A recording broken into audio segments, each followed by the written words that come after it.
சிலர் இந்த மாதிரி வசியம் செய்ய பண்ணிருப்பாங்களோங்கிற எண்ணங்கள் அவ்வளவுதான் விஞ்ஞானங்கள் வளர்ந்தாலும் ஒரு இயற்கை சார்ந்த கணிப்புகளை இன்னும் துல்லியமாக விஞ்ஞானத்தால் கணிக்க முடியவில்லை. இன்று லவ் சொன்னால் நாளை சம்மதம் சொல்ல வேண்டும். இது போல மனிதர்கள் பொறாமையினாலும் சில நேரங்களில் தடுமாறி விடுகிறார்கள். எப்போதுமே வாழ்க்கை மாதிரியான ஒரு மிகவும் திருப்பம் வாய்ந்த ஒரு சுவாரஸ்யமான நடக்கக்கூடிய எதிர்பாராத விஷயங்கள், நல்ல விஷயங்கள், சந்தோஷமான விஷயங்கள் இன்று இப்படி இருக்கிறோமோ, மனம் கலக்கி இருக்கிறோமோ, மனிதனுடைய பேராட்சி தான் அனைத்து துன்பங்களுக்கும் காரணம். உண்மை உண்மை. இந்த சிந்தனைகள் எங்க இருந்து வருது? சமூகத்தில இருந்து வருதா இல்ல திடீரென வருதா? மனிதனுக்கு தொடர்ந்து நன்றாக இருந்த மனிதனுக்கு அவ மயக்கப்பட்டாங்க, உங்களை மயக்கப்பட்டாங்க, உங்களை மருந்து போட்டுட்டாங்கிறதெல்லாம்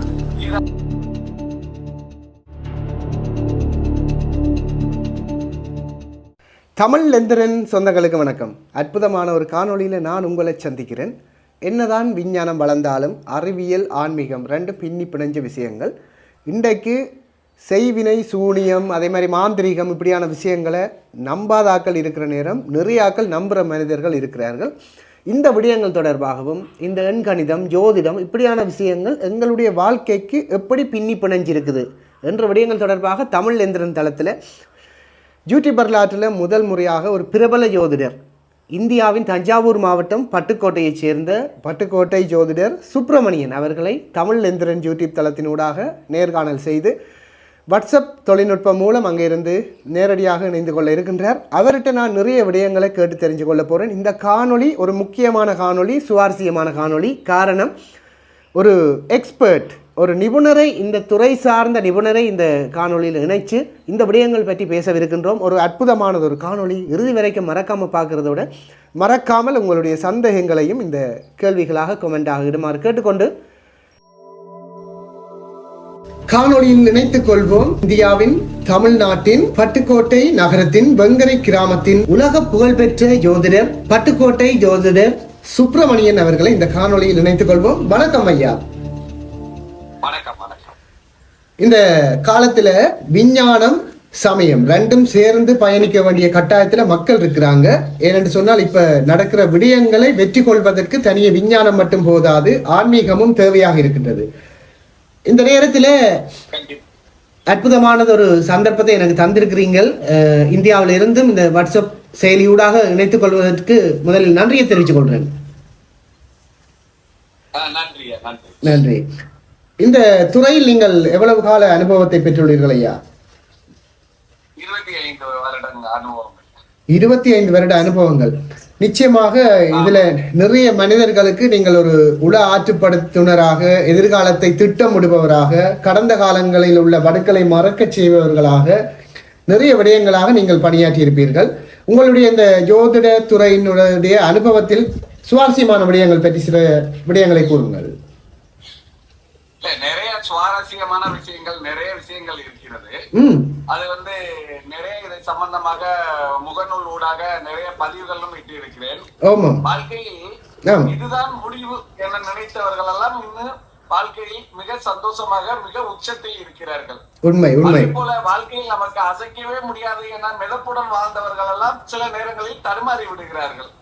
எப்போதுமே வாழ்க்கை மாதிரியான ஒரு மிகவும் திருப்பம் வாய்ந்த ஒரு சுவாரஸ்யமான விஷயம் வேற எதுவுமே கிடையாது. அதாவது வாழ்க்கையில் அடுத்தடுத்த சுவாரஸ்யங்கள், அடுத்தடுத்த திருப்பங்கள் தரக்கூடிய ஒரு அனுபவங்கள் வேற எதுவும் ஒரு மனிதனுக்கு தராது. எதிர்காலத்தை கணிக்க முடியாத அளவுக்கு நம்மளுடைய வாழ்க்கையில் நடக்கக்கூடிய எதிர்பாராத விஷயங்கள், நல்ல விஷயங்கள், சந்தோஷமான விஷயங்கள், இன்று இப்படி இருக்கிறோமோ, மனம் கலக்கி இருக்கிறோமோ, தடுமாறி இருக்கிறோமோ என நினைப்பவர்கள் கூட ஒரே நாளில் அவர்கள் வாழ்க்கையை நல்ல நிலையில், வாழ்க்கை சந்தோஷத்தையும் நிம்மதியும் புரட்டி போட்டு விடுகிறது. இந்த மாதிரியான ஒரு அருமையான ஒரு சுவாரஸ்யத்தை கொண்டதுதான் ஜோதிட துறை. ஒரு மனிதனின் எதிர்காலத்தை துல்லியமாக கணிக்கக்கூடியதுதான் ஜோதிட துறை. அந்த ஜோதிட துறையில் எல்லா ஜாதகர்களுக்கும் எதிர்காலத்தில் ஒன்று இருக்க முடியாவிட்டாலும் அவர்களை நல்வழிப்படுத்தி, அவர்களை தைரியப்படுத்தி, உங்களிடம் இந்தந்த நல்ல விஷயங்கள் இருக்கிறது, நீங்கள் வாழ்க்கையில் வெற்றி காண்பீர்கள் என அவர்களை மேன்மேலும் மெருகேற்றுவதுதான் ஜோதிடத்துறை. நிச்சயமாக இந்த ஜோதிடத்துறையின் முக்கியத்துவம் பற்றி சொல்லியிருந்தீர்கள். அதாவது அவர்களுடைய நல்ல பண்புகள் அல்லது நல்ல விடயங்கள், எதிர்காலத்தில் நடக்க உள்ள நல்ல விடயங்களை ஒரு போலீஸ் செய்வது போல, பட்டை தீட்டுவது போல சொன்னால் அவர்களுக்கும் அந்த வாழ்க்கையை வாழ்வதிலே ஒரு சுவாரஸ்யம் இருக்கும் என்பதுதான் அந்த சாராம்சமாக இருக்கிறது, இல்லையா ஐயா? கண்டிப்பாக. இந்த நவநாகரிக விஞ்ஞான உலகத்துல ஏன் ஜோதிடத்துறை முக்கியத்துவம் வாய்ந்தது என்று கேட்டால் என்ன பதிலாக சொல்லுவீர்கள்? ஏன் முக்கியத்துவமானது? வாழ்க்கையில் எவ்வளவுதான் நவநாகரிகங்கள், எவ்வளவுதான் விஞ்ஞானங்கள் வளர்ந்தாலும் ஒரு இயற்கை சார்ந்த கணிப்புகளை இன்னும் துல்லியமாக விஞ்ஞானத்தால் கணிக்க முடியவில்லை இன்றைய 21ஆம் நூற்றாண்டில் கூட. உண்மை.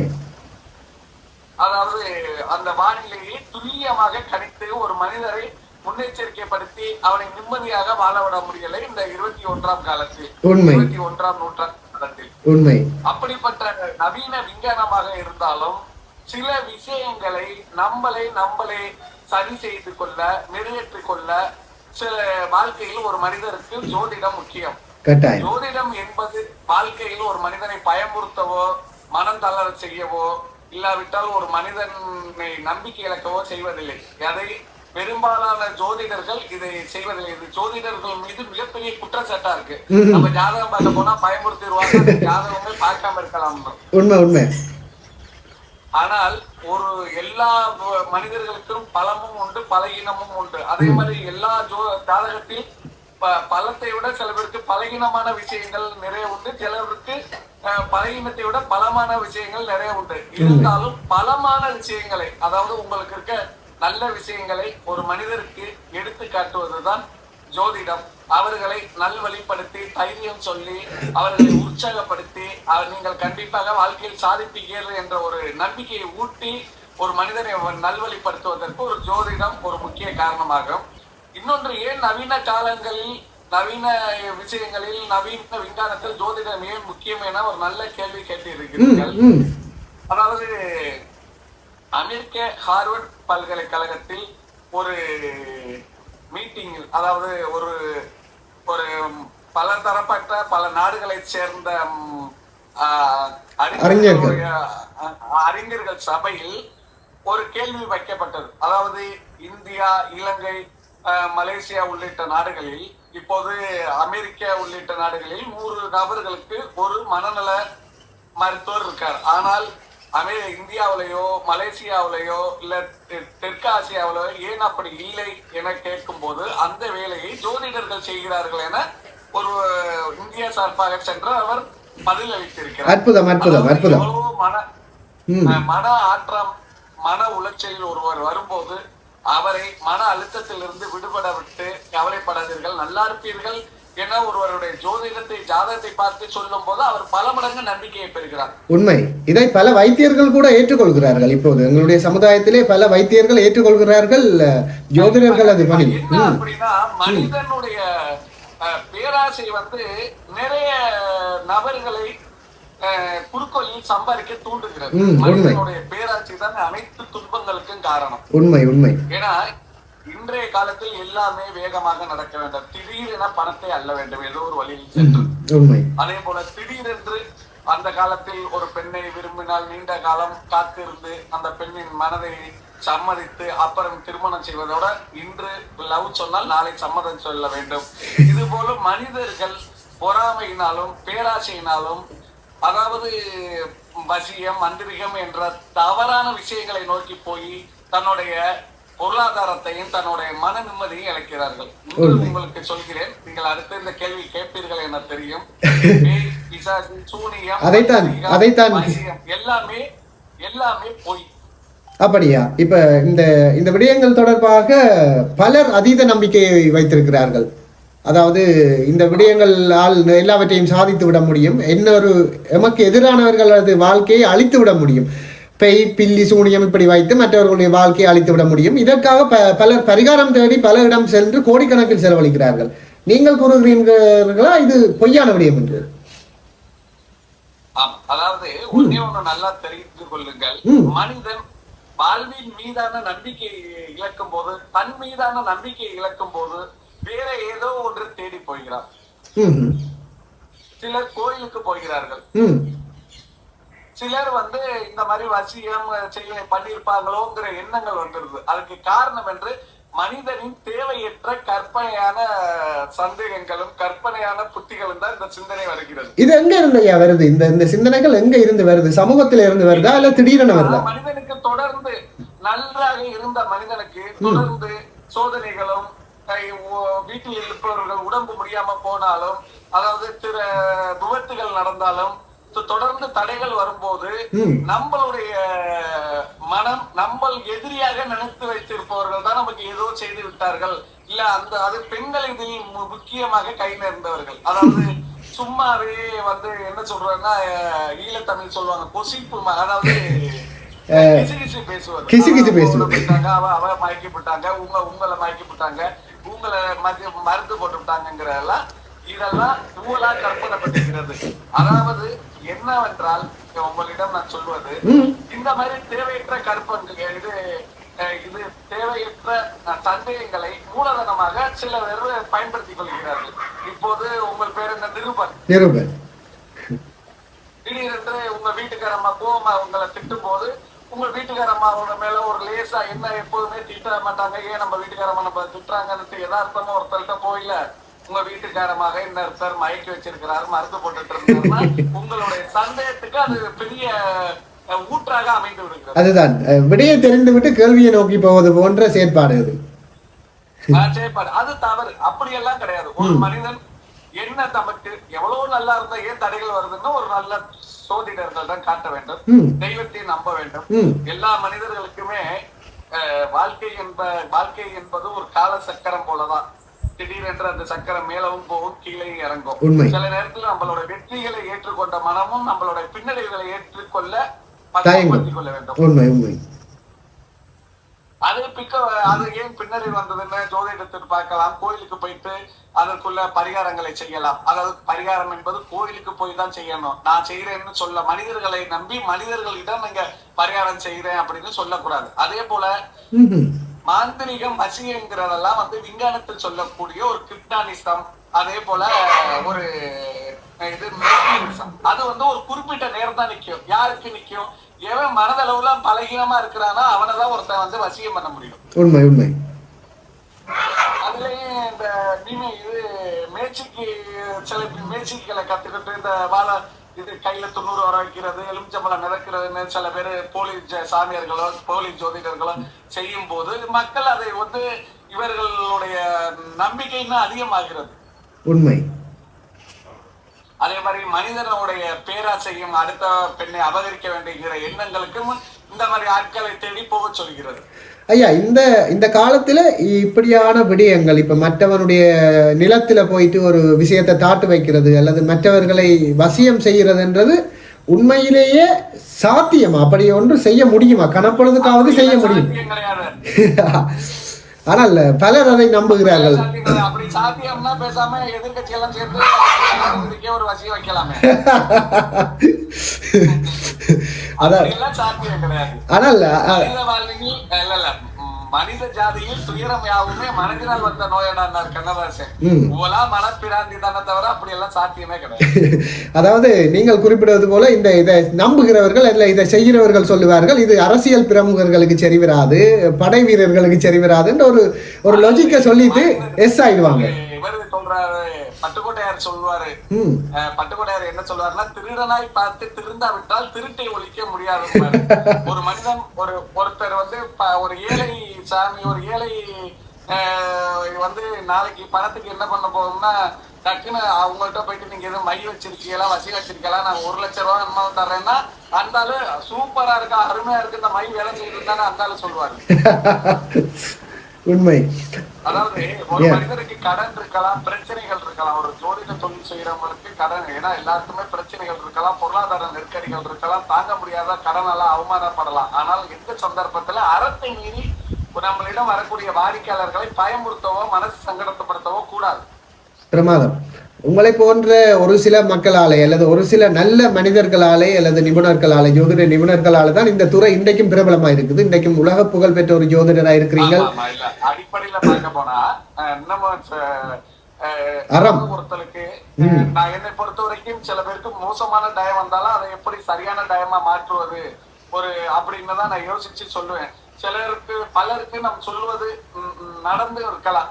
சிலருக்கு நீங்க தைரியமா இருங்கன்னு மன தைரியப்படுத்துறதுக்காக சொல்லி அது சில பேருக்கு அந்த கஷ்டங்கள் இருந்து என்ன சொல்லி நடக்காம போகுது அப்படின்னு நினைக்கலாம். ஆனால் நாம் ஒருவரை எந்த வகையிலும் பயமுறுத்த கூடாது. உண்மை. இவர் பாசிட்டிவாவே சொல்றாரு, நெகட்டிவா சொல்ல மாட்டாருங்கிற தாண்டி வள்ளுவர் சொல்றாரு. அதாவது வள்ளுவர் சொல்லுவாரு, ஒருத்தருடைய நல்ல விஷயங்களை பார், ஒருத்தங்களோட தீய விஷயங்களை பார். நல்ல விஷயங்கள் 6 விஷயம் இருந்தாலும் தீய விஷயங்கள் 4 இருந்தாலும் அந்த நன்மைதான் முன்னிலையில் இருக்கிறது. அதுதான் வள்ளுவர் அதுதான் முன்னிலையில் இருக்கிறது. அதுபோல் மனிதர்களுக்கு நீங்க நல்ல விஷயங்களை பார்த்து பழகும் பாரு. அது மாதிரி ஒரு ஜாதகத்தில் எல்லா மனிதர்களுக்கும் நல்ல விஷயம் 1 விஷயம் 2 விஷயம் 3 விஷயம் இருந்தா கூட போதும். அங்க 7 விஷயத்தை ஜெயிச்சிடலாம் கெட்ட விஷயங்கள். உண்மை ஐயா, உண்மை. இந்த ஜோதிடவியல்ல எண் ஜோதிடமும் ஒரு மிகவும் முக்கியமானது. நீங்கள் முகப்புத்தகத்துல அடிக்கடி இது சம்பந்தமாக பதிவிடுவீர்கள். உண்மையிலேயே உங்களுடைய 25 வருட கால ஜோதிடத்துறை அனுபவத்துல மக்களுக்கு அந்த எண்களுக்குரிய குணங்களை நீங்கள் அவதானித்திருக்கிறீர்களா? ரொம்ப எளிதா அனுமதிக்கலாம். அதாவது ஒருத்தங்களோட பிறந்த தேதி மாசம் இந்த வருஷத்தை கூட்டுறது விதியன். அதே மாதிரி விதியன், அதாவது பிறந்த தேதியை மட்டும் சொல்லக்கூடியதுதான் பொதுவா எல்லாரும் கடைபிடிக்கக்கூடிய எண்கணித அமைப்பு. அதாவது 9 எண்களுக்கு ஒவ்வொரு கிரகங்களுடைய அமைப்பு இருக்கு. அதாவது ஒவ்வொரு கிரகங்களுக்கும் ஒவ்வொரு எண் இருப்பது போல ஒரு 9 எண்களுக்கும் ஒவ்வொரு கிரகங்களுடைய ஆதிக்கம் இருக்கு. 1ஆம் எண்ணுக்கு சூரிய பகவான், 2ஆம் எண்ணுக்கு சந்திர பகவான், 3ஆம் எண்ணுக்கு வியாழ பகவான், 4ஆம் எண்ணுக்கு ராகு பகவான், 5ஆம் எண்ணுக்கு புதன் பகவான், 6ஆம் எண்ணுக்கு சுக்கிர பகவான், 7ஆம் எண்ணுக்கு கேது பகவான், 8ஆம் எண்ணுக்கு சனி பகவான், 9ஆம் எண்ணுக்கு செவ்வாய். இது மாதிரி 9 எண்களுக்கு 9 கிரகங்கள் ஆதிக்கம் செலுத்தும் 9 எண்கள் மீது. இந்த எண்கணிதம் தொடர்பாக ஒரு சில கேள்விகளையா இப்ப இந்த நவ எண்களுக்குள்ள இந்த 9 எண்களுக்குள்ளேயும் சிலர் கூறுவார்கள் எல்லாவற்றுக்கும் அதிபதி செவ்வாய் அல்லது 9 என்று சொல்லுவார்கள். நான் கூறுவது சரியா அல்லது பிழையா? இல்ல, அப்படி கிடையாது. ஒவ்வொரு கிரகமும் தனித்துவமான கிரகங்கள். அதாவது 9 கிரகங்கள் சேர்ந்துதான் ஒரு ஜாதகம். ஆமா. இப்ப ஒரு அலுவலகத்தை பார்த்தா ஜாதகம் ஒரு அலுவலகத்தை பார்த்தால் கூட நிர்வாக ரீதியாக முடிவுகளை எடுக்கக்கூடிய ஸ்தானத்திலே அநேகமாக 3 அல்லது 9 இலக்கமுடையவர்கள் இருப்பதாக பொதுவாக கூறுவார்கள். இந்த கூற்றில் உண்மை இருக்கா அல்லது உங்களுடைய விளக்கம்? 3 என்பது வியாழ பகவானுடைய எண். 3 என்பது வியாழ பகவான் எண். அது வியாழ பகவான் தான். அதாவது எல்லா கிரகங்களையுமே மிக முக்கியமான கிரகம் வியாழன் தான். எல்லா கிரகங்களையும் மிக முக்கியமான கிரகம் வியாழ கிரகம் தான். எதுக்கா அப்படி சொல்றீங்க? அவர் தான் இருக்கிறதுலே பெரிய கிரகம். எல்லாவற்றையும் விட பெரிய கிரகத்தை தாண்டி மிகப்பெரிய ஆதிக்க கொண்ட ஒரு கிரக அமைப்பு, சுப கிரகம். அதாவது நன்மை செய்யக்கூடிய கிரகம் ஜோதிடத்துல. உண்மை. இந்த கிரகம் ஆதிக்கம் செலுத்தக்கூடிய கிரகம். இந்த எண் ஜோதிடத்தில் நம்பிக்கை உள்ளவர்களுக்காக இப்போ என்னுடைய பார்வையாளர்கள் அல்லது இந்த தமிழ் எந்திரன் யூடியூப் தளத்தினுடைய பார்வையாளர்களுக்கு நான் அந்த யூடியூப் தளத்தினுடைய இயக்குனர், நான் 3வது இலக்கம், அதாவது February 3 என்னுடைய பிறந்த தினம். விதி எண் எனக்கு 6. என்னுடைய இயல்புகளை உண்மையிலே உங்களுக்கு தெரியாது. நீங்கள் கூறுங்கள் பார்ப்போம். இந்த பொதுவாக இந்த உடையவர்களுக்கு என்னென்ன குணாதிசயங்கள் அல்லது குணாம்சங்கள் இருக்கும் என நீங்கள் ஒரு சிறப்பு பெற்ற யோதிடராக கருதுகிறீர்கள்? அதாவது 3ஆம் எண் வியாழ பகவானின் ஆதிக்கத்தில் உள்ள எண்ணாக இருப்பதால் அவர்கள் எவ்வளவு பொருளாதாரத்தில் மேம்பட்டவர்களாக, காசு பணம் இருந்தாலும் இல்லாவிட்டாலும் ஒரே சமநிலை மனம் கொண்டவர்கள், மிகப்பெரிய யதார்த்தவாதிகள். எல்லா விஷயங்களிலும் கண்மூடித்தனமாக நம்ப மாட்டார்கள். அதில் பகுத்தறிவையும் புகுத்திதான் பார்ப்பார்கள். அதே போல எல்லா விஷயத்திலையும் ஒரு மனிதன் எவ்வளவு நம்பிக்கை துரோகம் பண்ணி ஒருத்தனை அவமானம் பண்ணி ஏமாத்தினாலும் அவர்களை திருப்பியே உதவி கேட்டாலும் பழசை பத்தி நினைக்காமல் யதார்த்தமாக உதவி செய்யக்கூடியவர்கள். அது உண்மைதான் ஐயா. எல்லாத்தையும் விட ரொம்ப சிக்கனமானவர்கள். தேவைக்காக மட்டும்தான், தேவைக்கு மட்டும் செலவு பண்ணக்கூடியவர்கள், தேவையில்லாம செலவு பண்ண மாட்டார்கள். எல்லாத்துக்கும் மீறி வேகமாக சுறுசுறுப்பாக இருக்கக்கூடியவர்கள், வாழ்க்கையில் சாதிக்கக்கூடியவர்கள். இந்த நன்றி ஐயா, நன்றி. பார்வையாளர்கள் சொல்லட்டும் என்ன மாதிரி என்று சொல்லி. இந்த விதியன் சிலர் கூறுவார்கள் 30 வயதுக்கு பிறகுதான் வேலை செய்யும் அந்த மாதிரி என்ற ஒரு பொதுவான கருத்து சமூகத்துல இருக்குது. சொல்லுங்க, அதை பற்றி சொல்லுங்க. அடிப்படை ஆதாரங்கிறது ஒரு மனிதனுக்கு எப்படியோ அதே மாதிரிதான் ஜோதிடம், வேத ஜோதிடம், கட்டங்கள். சரி, பாக்கி இதெல்லாம் அதுல ஒரு சிறு சிறு பகுதிகள் தானே தவிர, இதுல நம்ம நியூமராலஜி படி வச்சு ஒருத்தனுடைய வாழ்க்கையை தீர்மானிக்கிறதோ, ஒரு வாழ்க்கையை எதிர்காலத்தை பற்றி தீர்மானிக்கிறதோ, திருமணம் செய்வதோ, மற்ற விஷயங்கள், மற்ற முக்கியமான முடிவுகள் எடுப்பதோ எந்த விதத்துல செய்ய வேண்டியதில்லை. பாக்கி ஒருத்தனுடைய ஜாதகத்தை பார்க்கணும். ஒருவருக்கு உதாரணமா அவனுக்கு வியாழ பகவான் யோகக்காரன், இல்லாட்டி செவ்வாய் யோகக்காரனா, இல்லாட்டி புதன் யோகக்காரனா அப்படின்னு நம்ம பார்த்துட்டு, அந்த யோக ஒரு குழந்தை பிறக்குது அந்த ஜாதகத்துல இந்த லக்கணத்துக்கு யார் சுபர், அந்த சுபர்ல யாரு வலுப்பெற்று இருக்கிறா. உதாரணமா ஒருத்தருக்கு செவ்வாய் வலுப்பெற்றா அவருக்கு கூட்டுத்தொகை 9 வர்ற மாதிரி பேர் வைக்கிறது. அதான் நியூமராலஜி. அதாவது இது எங்களுடைய நியூமராலஜி எங்களுக்கு எதிர்காலத்தில் நடக்கக்கூடிய நன்மைகள் அல்லது பிரச்சனைகள் ரெண்டு பக்கத்துக்கும் ஒரு பரிகாரமாக பயன்படுத்தக்கூடியது தவிர இதை மூலாதாயமாக வைத்துக் கொண்டு எங்களுடைய வாழ்க்கையை நகர்த்த வேண்டாம் என்பது உங்களுடைய பணிவான கருத்தாக இருக்குது. அப்படியா?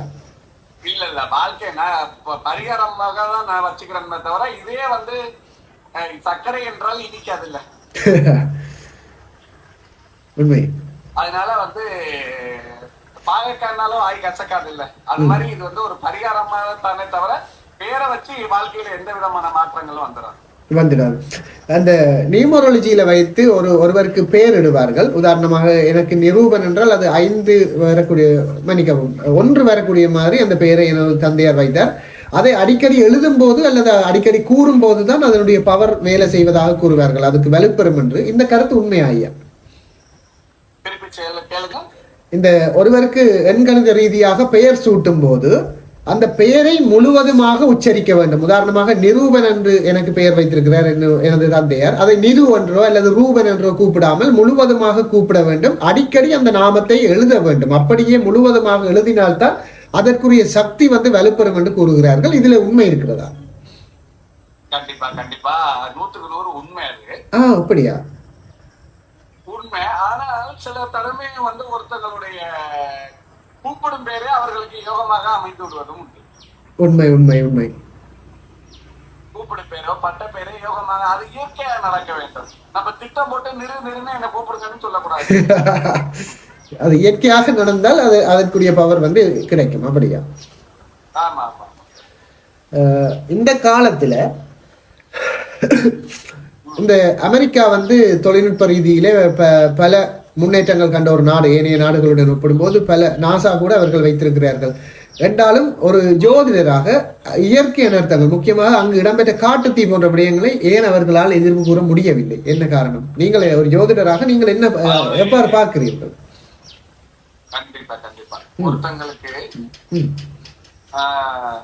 ஐம்பூதங்கள் அப்படிம்பாங்க. ஐம்பூதங்கள்லாம் நீர், நிலம், காற்று, இது ஐம்பூதங்கள் இருப்பாங்க. இந்த ஐம்பூதங்கள் ஒருவனுக்கு ஒத்துழைக்கும் போது அவனுக்கு நல்ல நேரம் நடக்குதுன்னு அர்த்தம். அந்த ஐம்பூதங்களும் ஒரு எந்த நிலத்துல சமநிலையா இருக்குதோ அதுதான் நல்ல வாழக்கூடிய இடம், நல்ல மனை அப்படின்னு சொல்றது வார்த்தை பார்க்கல. உண்மை. இந்த ஐம்பூதங்களை எவ்வளவு விஞ்ஞானத்தாலே எப்போதுமே கணிக்க முடியாது. இதுதான் இது 1ம் 5ம் சேர்ந்ததுதான் கடவுள். அதை கணிக்கவே முடியாதுன்றீங்க. என்னத்தை கண்டுபிடிச்சாலும் கணிக்கவே முடியாது. கணிக்கவே முடியாது. அதாவது அது கணிச்சுச்சுன்னா அப்புறம் கடவுளுக்கு நமக்கு வித்தியாசம் கிடையாது. நிச்சயமாக. நான் கேட்ட கேள்விகளுக்குள்ளேயே ஒரு முக்கியமான கேள்விக்கு வந்திருக்கின்றேன். இந்த நேர்காணல் செய்ய தூண்டிய விடயமும் அதுதான். என்னுடைய தாயார் அண்மையில் புற்றுநோயால் என்னை விட்டு சென்றிருந்தார். சில நாட்கள் தான் ஆகின்றது. இந்த இப்படியான துன்பங்கள், இந்த கொடிய நோய்கள், நாள்பட்ட நோய்கள், அதாவது குரோனிக் டிசீசஸ் என்று சொல்லுவார்கள், இவற்றுக்கும் கிரக பலன்களுக்கும் ஏதாவது சம்பந்தம் இருக்கிறதா? ஏனென்றால் நீங்கள் கூறிவிட்டீர்கள் திட்ட தெளிவாக இதுவற்றுக்கும் செய்வினை சூனியத்துக்கும் சம்பந்தம் இல்லை என்று 25 வருட அனுபவ காலத்தில் சொல்லி இருக்கிறீர்கள். பலரும் சொல்லுகிறார்கள். நான் கேட்கின்றேன், இந்த விடயத்துக்கு ஒருத்தங்க இந்த பூமியில் பிறந்த விதி, இந்த பூமியை எந்த அணிவிக்கணுமோ அதை அணிவிப்பார்கள். அதில் உள்ள துன்பத்தில் இருந்து கொஞ்சம் விலகத்திற்கு தான் ஜோதிடத்தை பார்த்து எப்போ நான் சந்தோஷமா இருக்கேன் என்று நினைப்பது. இது வந்து கர்ம வினைகளால், கர்ம வினை வேறு கர்மா வேறு. கர்ம வினை வேறு கர்மா வேறு எப்படி? ஆமா, கர்மை வினை வேறு, கர்ம வினை வேறு கர்மா வேறு.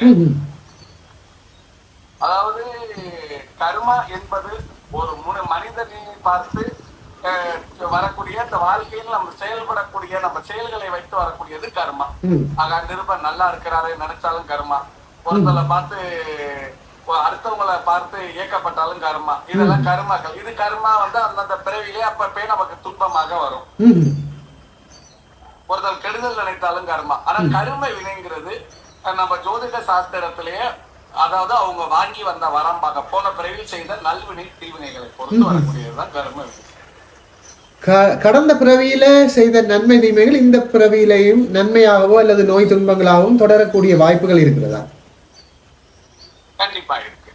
அதுக்கு பேருதான் ஒரு சின்ன உதாரணம் சொல்றேன். இப்ப உதாரணமா இப்ப நிருபன் நல்லா இருக்கிறாரு அப்படின்னா அடுத்தவங்க ஒரு வயசான ஆள் சொல்லுவாரு, அவர் நல்லா இருக்கிறதுக்கு காரணம் ஒரு தாத்தா அவ்வளவு புண்ணியம் செஞ்சிருக்கிறாரும்பாரு. இல்லாடி அவங்க பாட்டியார் வந்து பெரிய தர்மம் பண்ணிருக்காங்க, கோயில் கட்டியிருக்காரும்பாங்க. நீங்க கஷ்டப்பட்டீங்கன்னா அவங்க தாத்தா ஒரு காலத்துல ரொம்ப பேருக்கு எடுத்து விட்டாரு, ரொம்ப பேருக்கு வட்டி வாங்கினாரும்பாங்க கிராமங்கள்ல. அப்படி கலைக்கிறவங்க. அதாவது இப்ப சரி, நீங்க உங்க புண்ணியம் எப்படி உங்க பேரனுக்கு போகணும்னா உங்கள்ட்ட ரெண்டு குரோமோசோம்கள் இருக்கு, ஒய் எக்ஸ் ரெண்டு இருக்கு. உண்மை உண்மை. எக்ஸ் குரோமோசோம்கள் ஒய் குரோமோசோம்கள் இருக்குதானே. உதாரணத்துக்கு பார்த்தா பெண்களுக்கு இருப்பது 2 எக்ஸ் குரோமோசோம்கள், ஆணுக்கு எக்ஸும் ஒய் இருக்கு. ஒரு ஆணால் மட்டும்தான் ஒரு ஆண் குழந்தையோ பெண் குழந்தையோ உருவாக்க முடியும். உண்மை உண்மை. அதே போல ஒரு ஆண் ஒய் குரோமோசோம்கள் கொடுத்தா தான் அது ஆண் குழந்தை பிறக்கும். எக்ஸ் குரோமோசோம்கள் கொடுத்தா அது பெண் குழந்தை பிறக்கும். அதனாலதான் ஜோதிடத்தில் அதாவது எக்ஸ் என்றால் கேது, ஒய் என்றால் ராகு. அதனால்தான் ஜோதிடத்தில் பாட்டனாரை, அதாவது ஒருத்தருக்கு பாட்டனாரை குறிக்க ராகுவையும் பாட்டியரை குறிக்க கேதுவையும் சொல்லியிருப்பார்கள் ஜோதிடத்தில். அதே போல அந்த எக்ஸ் குரோமோசோம்கள் ஒய் குரோமோசோம்களில் ஒய் குரோமோசோம்கள் ஆண்களால் மட்டும்தான் கொடுக்க முடியும் என்ற காரணத்தினால்தான் இறுதி காரியம் பண்ண ஆண்களுக்கு அந்த காலத்தில் இறுதி காரியத்துக்கு அவர்களுக்கு உரிமை கொடுக்கப்பட்டுள்ளது. அதே போல அவர்கள் வணங்கக்கூடிய குலதெய்வ வழிபாடும் ஆண்களுடைய குலதெய்வத்தை எல்லாரும் புதிதாக திருமணம் செய்த அந்த பெண்ணும் தன்னுடைய வீட்டுக்காரோட குலதெய்வத்தையே தானும் வணங்கக்கூடிய சூழ்நிலைகள் அந்த ஆணுக்கு இருக்கக்கூடிய ஒய் குரோமோசோம்கள் அடிப்படையில் தான் அமைக்கப்பட்டுள்ளது. அதாவது இதுக்கு ஏன் சொல்ல வந்தோம்னா அந்த கர்ம வினை பற்றி சொல்றதுக்காக வந்த செய்தி இது. ஆமாம். இப்ப இந்த ஆண் குல தெய்வ வழிபாடுகள் என்று சொன்னீங்கள். அதாவது நீங்கள் குறிப்பிட்டது போல இந்த வை குரோமோசோம்களை அடிப்படையாக வைத்து தான் ஆண் குல தெய்வங்களாக எங்களுடைய முப்பாட்டன் முருகன் அல்லது வைரவர், நரசிம்மர், ஐயனார் போன்ற குலதெய்வங்கள் தோற்றம் பெற்றதாக கருதலாம். அப்படியா? கண்டிப்பா. சில குலதெய்வங்கள் முன்னாடி நம்ம குடும்பத்தில் நம்ம தமிழ் இல்லம் தலைக்க குலம் தலைக்க வாழ்ந்தவர்கள். சில பேர் நம்ம தமிழ் காக்க நம்மளுடைய முன்னோர்களை காக்க வாழ்ந்து மடிந்தவர்கள். உதாரணமாக மதுரை வீரனா, அதாவது காதலுக்கு முன்னுதாரணமாக இருந்தவர்கள், வீரத்துக்கு முன்னுதாரணமாக இருந்தவர்கள், அதாவது காதலுக்கு முன்னுதாரணமாக இருந்தவர் மதுரை வீரன். இது மாதிரி வீரத்துக்கு முன்னுதாரணமாக இருந்தவர்கள் ஐயனார், வீரனாரெல்லாம் வீரத்துக்கு முன்னுதாரணமாக இருந்தவர்கள். அதே போல ஒவ்வொருத்தருடைய முன்னுதாரணமாக வாழ்ந்த மனிதர்களை தான் நம் குலதெய்வமாக கும்பிடுகிறோம். இந்த விடயங்களை நீங்கள் கர்மவினை பற்றி குறிப்பிடுவதற்கு தான் குறிப்பிட்டீர்கள். இந்த இடத்திலே அதாவது எங்களுடைய முன்னோர்கள் செய்தது எவ்வாறு அந்த வை குரோமோசோம்களூடாக தொடர்கிறது என்ற விளக்கத்தை கூறலாமா? உதாரணமாக நிருபன் இருக்கிறார்கள். நிருபன் இருக்கும் போது உங்களுக்கு ஒரு குழந்தை உண்டாக போகிறது. குழந்தை உண்டாக போறதுக்கு முன்னாடி இப்ப உதாரணமாக நம்மளுடைய செயல்கள், நம்மளுடைய தீய எண்ணங்கள் நம்மளுடைய குரோமோசோம்களில் அபெக்டங்களை உண்டாக்கும், அதாவது தாக்கத்தை உருவாக்கும். மிகப்பெரிய தீமை செய்யும் போது நம்ம ஒருத்தர் உயிருக்கு சமமான ஒரு பெரிய விஷயத்தை, காயத்தை ஏற்படுத்தி இருக்கும் போது நம் மனம் நம்மளை உறுத்தும் போது அது நம்ம உடம்பில் உள்ள அத்தனை உறுப்புகளையும் அபெக்ட் பண்ணும்.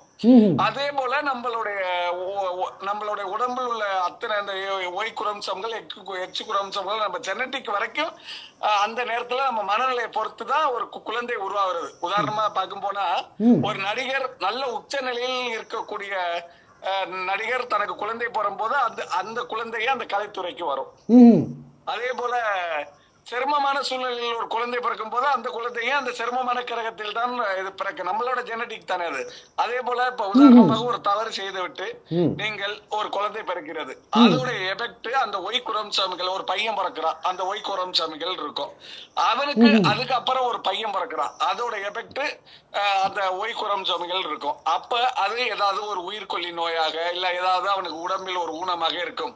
அதுதான் சொல்றான், தாத்தா எவ்வளவு பாவம் பண்ணதுக்கு பேரனை கேட்கிறது அப்படின்னு சொல்றது. அது அந்த ஊர்களில் பேசுவார்கள், இவருடைய மூதாதையர்கள் செய்தவருக்கு இவர் அனுபவிக்கிறார். விஷயங்களை நல்ல எண்ணங்கள் கொண்டு நீங்கள் ஒரு தர்மகர்த்தாவாக ஒருத்தர் மிக சிறந்தவராக இருக்கும் பொழுது உங்களுடைய பையன் சிரமப்பட்டாலும் உங்கள் பேரன் திருக்கி வாழ்வாங்க. அப்படியேதான் ஊர்ல சொல்லுவாங்க. அவரு இந்த பையன் இப்படி நல்லா இருக்கிறான்னா அவர் தாத்தா எவ்வளவு பெரிய ஆளு, அவர் தாத்தாவோட அப்பா அவன் முப்பாட்டை எவ்வளவு பெரிய ஆளும்பாங்க. இல்ல ஒரு பையன் சிரமப்பட்டு இருந்தாருன்னா அவர் தாத்தா எவ்வளவோ வட்டி வாங்கினவரு, எவ்வளவு பாவம் பண்ணவர் தெரியுமா, நல்லா உங்களுக்கு எல்லாம் தெரியாது அப்படின்னு ஏதாவது ஒரு வயதான நாட்கள் கிராமங்களில் பேசுவதை நீங்க கேட்டிருக்கலாம். உண்மை. அதாவது எங்களுடைய செயல்கள் உடனே பிரிண்டாக எங்களுடைய டிஎன்ஏயில் அல்லது எங்களுடைய குரோமோசோம்களில் பதிகின்றது என்ற அந்த அற்புதமான விளக்கத்தை தந்திருக்கிறீர்கள். அதாவது பார்வையாளர்களுக்கு ஒரு செய்தியை விதைத்திருக்கிறீர்கள். இந்த நாங்கள் செய்கின்ற செயல் அனைத்துமே எங்களுடைய உறுப்புகளிலேயே அது ஒரு செய்தியாக, ஒரு மெசேஜாக பதிவடைகின்றது. அது தொடரும் அடுத்த சந்ததிக்கும் என்ற அந்த தகவலையும் சொல்லியிருக்கிறீர்கள்.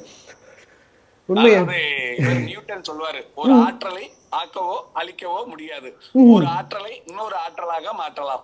அதே போல நம்மளுடைய எண்ணங்கள் சிந்தனைகள், நல்ல எண்ணங்களும் சிந்தனைகளுக்கும் இன்னொரு நல்ல எண்ணங்களாக நமக்கு வரும். அதே மாதிரி இன்னொரு நம்மளுடைய கெட்ட எண்ணங்களும் நம்ம செய்யக்கூடிய கெடுதல்களும் இன்னொரு கெடுதலாக நமக்கு வரும். அதுதான் வினை விதைத்தவன் வினை அறுப்பான், திணை விதைத்தவன் திணை அறுப்பான் அப்படிங்கிறது சொல்றது. அது போல நம்மளுடைய செயல்பாடுகள், நம்ம கூடிய நல் செயல்கள், நம்ம செய்யக்கூடிய தர்மங்கள் அத்தனையும் நம்ம பிள்ளைங்களுக்கு நம்ம பிள்ளைங்க வாழ்றதுக்கு காரணம் நம்ம செய்த பாக்கியங்கள் தான். உண்மை. எவ்வளவோ விடயங்களை விஞ்ஞானத்துடன் கலந்து இந்த தலைமுறைக்கு ஏற்ற விதத்திலேயே விளக்கமளித்த உலக புகழ்பெற்ற ஒரு ஜோதிடர், இந்தியாவினுடைய தமிழ்நாட்டு மாநிலத்தின் தஞ்சாவூர் மாவட்டத்தின் பட்டுக்கோட்டை நகரத்தின் வெங்கரை கிராமத்தில் இருந்து உலக புகழ்பெற்ற ஜோதிடர் பட்டுக்கோட்டை சுப்பிரமணியன் அவர்களுடைய இந்த நேர்காணலிலே இதுவரைக்கும் இணைந்திருந்தீர்கள். உங்களுக்கும் நிறைய சந்தேகங்கள் இருக்கலாம், அவரை தொடர்பு கொண்டு பேச வேண்டி இருக்கலாம், அவரிடம் நிறைய ஆலோசனைகள் கேட்க வேண்டி இருக்கலாம். அவருடைய தொலைபேசி இலக்கத்தை பார்வையாளர்களுக்காக கேட்போம். ஐயா, உங்களுடைய தொலைபேசி இலக்கத்தை குறிப்பிட முடியுமா? அதாவது இந்தியாவுடைய கோடு எண் +91 போட்டு அதுக்கு பிறகு என்னுடைய தொலைபேசி இலக்கம் 94 427 29 693. என்னை தொடர்பு கொள்பவர்கள் தயவு செய்து நேரடியாக போன் பண்ணாமல் ஒரு வாட்ஸ்அப்பிலோ மற்ற விஷயங்களோ ஒரு செய்தி ஃபர்ஸ்ட் ஒரு மெசேஜ் போட்டுட்டு அப்புறம் தொடர்பு கொள்ளுங்க. அதாவது அவருக்கும் என்று ஒரு தனிப்பட்ட வாழ்க்கை இருக்கின்றது. அவர் நீங்கள் பார்த்தீங்கள் என்றால் அவர் ஒரு பெரிய பண்ணை வைத்திருக்கிறார், அதிலே மயில்கள் அப்படி என்று சொல்லி இயற்கை அழகு போங்க. அவர் ஒரு முருக பக்தன். அவரை நீங்கள் தேவைக்கு ஏற்ப தொடர்பு கொள்வதற்காக அவரை தொந்தரவு செய்யாமல் ஒரு மெசேஜ் ஒன்று, அதாவது ஒரு குறுஞ்செய்தி ஒன்றை அனுப்பிவிட்டு அழைக்குமாறு அவர் கேட்டிருக்கின்றார். இதனை விட அவருடைய தொலைபேசி இலக்கம் நான் டெஸ்கிரிப்ஷன்லேயும் போட்டு விடுவேன், நீங்கள் தொடர்பு கொள்ள முடியும். இதுவரைக்கும் உலகத்தமிழ் உறவுகளுக்காக இந்தியாவிலிருந்து பிரபல உலக புகழ்பெற்ற ஜோதிடர் பட்டுக்கோட்டை சுப்பிரமணியன் ஐயா அவர்களுடைய விசேட நேர்காணல். மக்களுக்காக நிறைய சந்தேகங்கள், முக்கியமாக இந்த மாந்திரீகம், செய்வினை, சூனியம், ஜோதிடம், இப்படி பல விடயங்களை தமிழ் எந்திரன் யூடியூப் தளத்திலே பேசியிருந்தோம். ஒரு அருமையான காணொலியாக அமைந்திருக்கும் என நான் நம்புகின்றேன். இந்த தேடல் உடையவர்களுக்காக, இந்த விருப்பம் உடையவர்களுக்காக இந்த காணொலியை பகிர்ந்து லைக் செய்து உங்களுடைய கருத்துக்களையும் மறக்காமல் கூறுமாறு கேட்டுக்கொள்வதோடு, அருமையாக எனக்கு கேட்டவுடனேயே நேரத்தை ஒதுக்கி தந்து எமது தொப்புக்கொள்கை உறவு அயல் நாட்டிலே இருந்து கொண்டும் என்னுடைய கேள்விகளுக்கு மதிப்பளித்து எனக்கு நேரத்தையும் ஒதுக்கி அருமையான தகவல்களை வழங்கிய பட்டுக்கோட்டை ஜோதிடர், உலக புகழ்பெற்ற ஜோதிடர் சுப்பிரமணியன் ஐயாவுக்கு தமிழ் எந்திரன் யூடியூப் தளம் சார்பாக மனமார்ந்த நன்றிகளும் வாழ்த்துக்களும். நன்றிகள் ஐயா. நன்றி, வணக்கம். மீண்டும் இன்னொரு காணொலியில் சந்திக்கும் வரை அன்பு வணக்கம் கூறி விடைபெற்றுக் கொள்கின்றேன். நன்றி, வணக்கம்.